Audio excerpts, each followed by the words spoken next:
আইপ্যাকে ED হানা ঘিরে ধুমধুমার। হাইকোর্টের পর লড়াই এবার সুপ্রিম কোর্টে। শীর্ষ আদালতে ইডি, তার আগে ক্যাভিয়েট দাখিল করল রাজ্য সরকার। তৃণমূলের পরামর্শদাতা সংস্থা আইপ্যাকের কর্ণধার প্রতীক জৈনের বাড়ি এবং অফিসে ইডি হানা ঘিরে ধুমধুমার পরিস্থিতি তৈরি হয় বৃহস্পতিবার। আপাতত এই লড়াই আদালতে, হাইকোর্টের পর এবার সুপ্রিম কোর্টে। হাইকোর্টে ধাক্কা খাওয়ার পর সুপ্রিম কোর্টে ইডি। শনিবারই আবেদন দাখিল। পাল্টা শীর্ষ আদালতে ক্যাভিয়েট দাখিল করেছে রাজ্য সরকারও। একতরফাভাবে যাতে শুনানি না হয় তার জন্য ক্যাভিয়েট দাখিল রাজ্যের।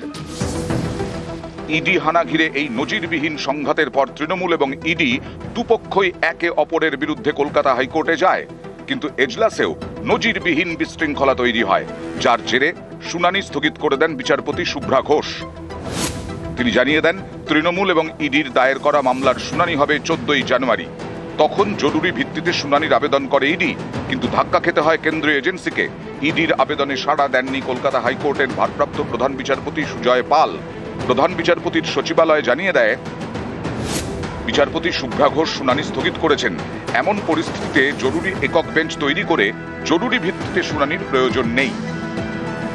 লড়াই এবার দেশের শীর্ষ আদালতে। নিউজ 18 বাংলা।